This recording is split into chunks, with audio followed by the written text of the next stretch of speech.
When did I first grasp that my parents viewed me not as their child, but as a commodity to be traded? The realization hit me like a sledgehammer when I turned 21, and my father confined me to our basement for daring to reject a marriage proposal from his 48-year-old business associate. That day is etched in my memory with painful clarity.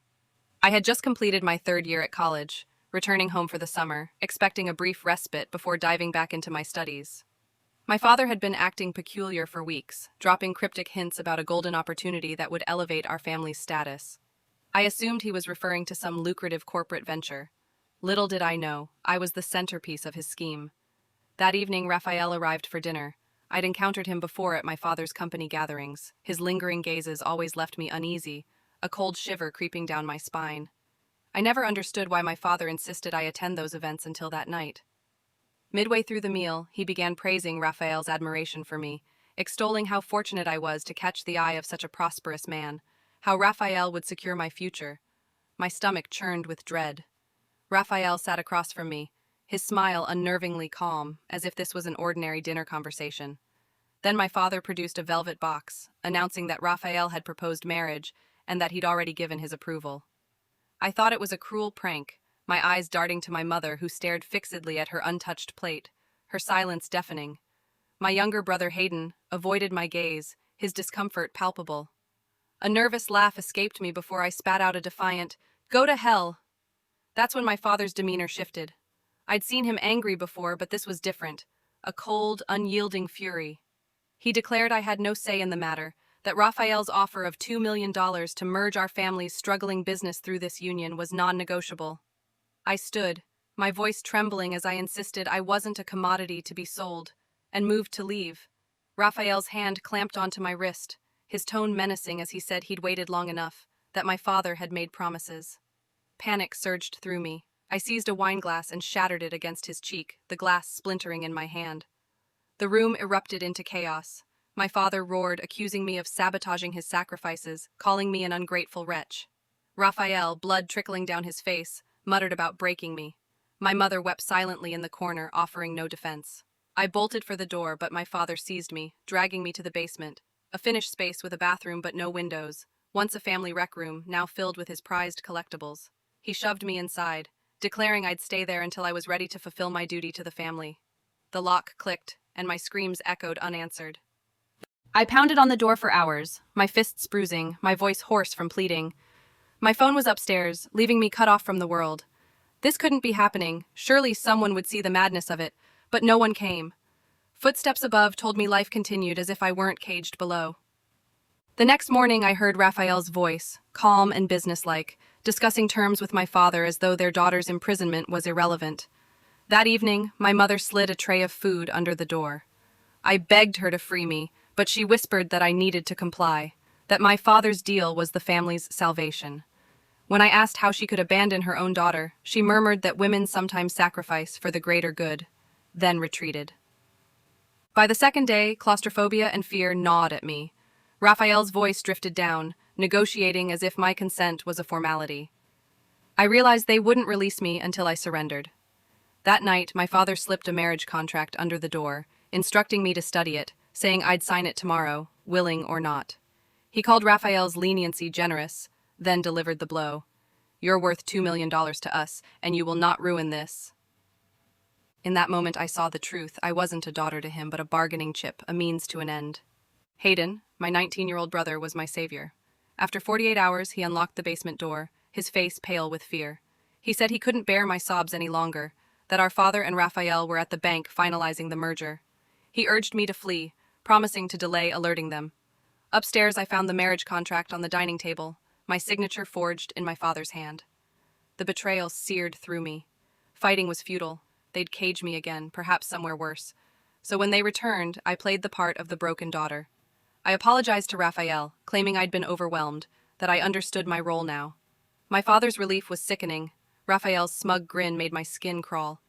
My mother embraced me, whispering gratitude as if I'd saved her. Only Hayden saw through my facade, his eyes heavy with guilt. The wedding was scheduled 3 months later, giving me time to plot. Those 3 months were an eternity of suffocation. Each morning, I woke gasping, trapped in a house where I was no longer a person, but a transaction. Raphael became a near-daily presence, bearing gifts, jewelry that felt like shackles, necklaces that tightened like nooses, bracelets that bit into my wrists. I forced smiles, hiding the revulsion that surged when his hand grazed my back, lingering too long. He spoke of our future in his sprawling estate, where I'd be comfortable while he worked, a gilded cage for his prized possession. My father treated the arrangement like a done deal, speaking of me in detached terms when Raphael was present. She's excellent with finances, he'd say, or she knows how to host properly, as if listing a product's features. One evening, I overheard him assure Raphael I'd settle once the wedding passed, dismissing my resistance as a fleeting tantrum. My mother played a duplicitous role, sneaking into my room at night with pity in her eyes, acknowledging my pain, then flipping through bridal magazines, extolling Raphael's wealth as my salvation. When I confronted her, she admitted she'd endured a similar trait in her youth, insisting marriage was about security, not love. The realization that she too had been sold broke something in me. Hayden was my only ally, his glances during Raphael's vile comments about molding me into the perfect wife, conveying shared horror. In hushed late-night talks, we planned my escape. But it wasn't simple.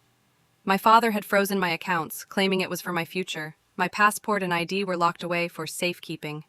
Raphael's hired wedding planner shadowed my every move, reporting back to him. I couldn't even step outside alone. My mother or the planner was always there. I began subtly, telling Raphael I wanted to prove my worth as a wife. I offered to assist with his business paperwork, which he ate up, thinking I was submitting. This gave me access to his contacts and routines, letting me pinpoint moments he'd be unreachable. I feigned enthusiasm for the wedding, raising details to distract my father into leaving for calls, allowing me to rifle through his office. There, I uncovered his dire financial straits. His company was crumbling, and Raphael's money wasn't just profit, it was survival. This explained his desperation, his willingness to barter his daughter. Wedding dress fittings were torture. Standing in pristine gowns while my mother and the planner wept over my beauty, I felt like a corpse being adorned for burial. Raphael demanded photos of each dress, texting back commands for lower necklines, more exposed skin, as if he already owned me. My mother complied without question. Nights were spent barricading my door, muffling sobs into my pillow, dreading the life awaiting me. Invitations went out, and congratulations poured in from clueless friends, dazzled by Raphael's wealth, blind to the 27-year age gap. No one asked if I wanted this. Hayden helped me retrieve my driver's license, staging a fight with our father while I broke into his safe. I couldn't get my passport but began hoarding cash, small sums from my mother's purse, money from pawning Raphael's suffocating gifts at distant shops during supposed fittings. Raphael's preparation dinners were grotesque. He quizzed me on his preferences, detailing how I'd run his household, declaring I'd abandon university because educated women were unfit mothers. He expected children immediately, his hand creeping up my thigh as I froze.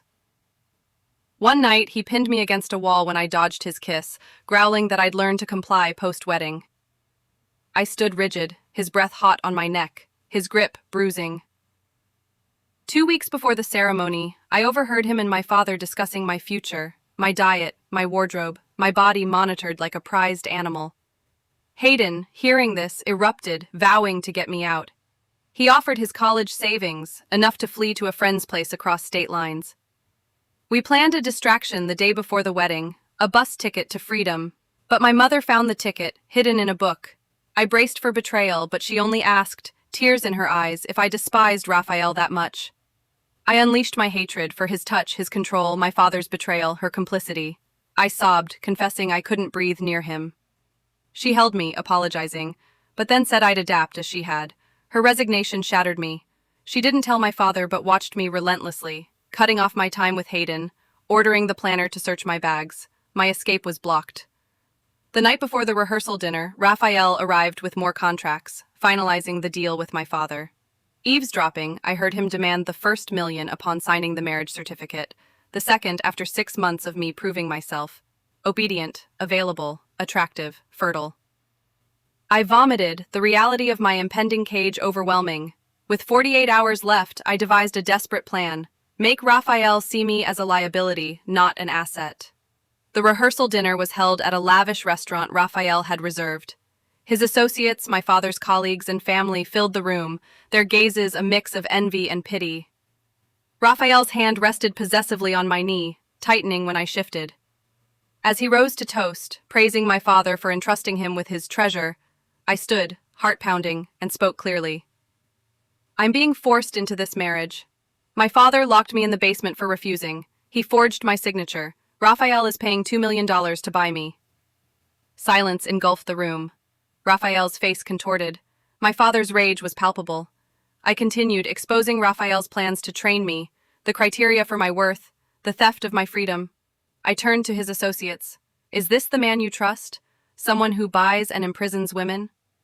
My father grabbed me, bruising my arm, hissing threats. Raphael laughed it off as bridal nerves, but the room's unease was evident. Women looked nauseated. One colleague glared at Raphael with contempt.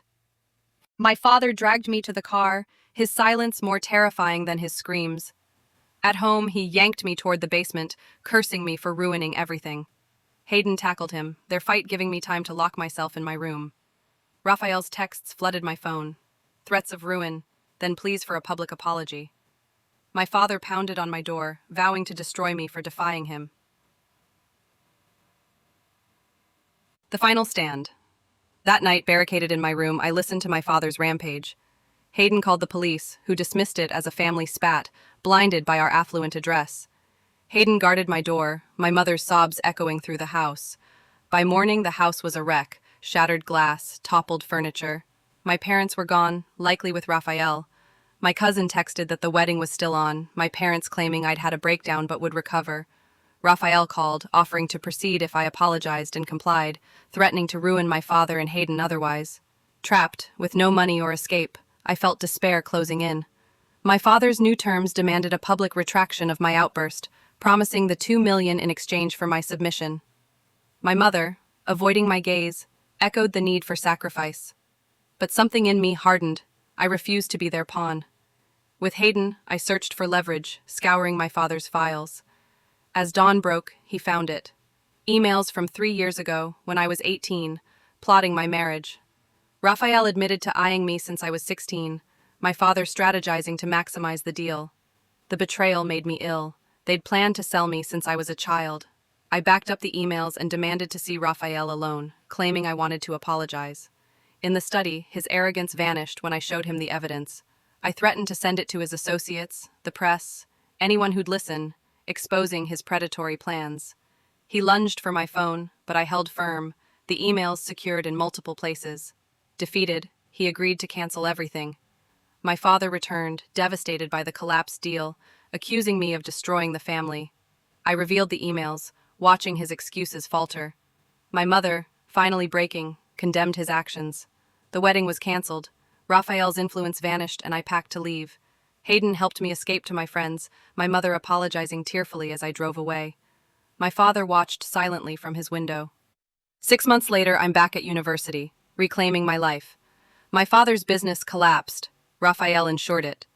My parents downsized. My mother reaches out, but my father remains silent. Hayden lives nearby, unable to stay in that house. I keep the emails, a safeguard against Raphael's return. Now, I build a life that's mine alone. Thanks for being here. I'll see you in the next one.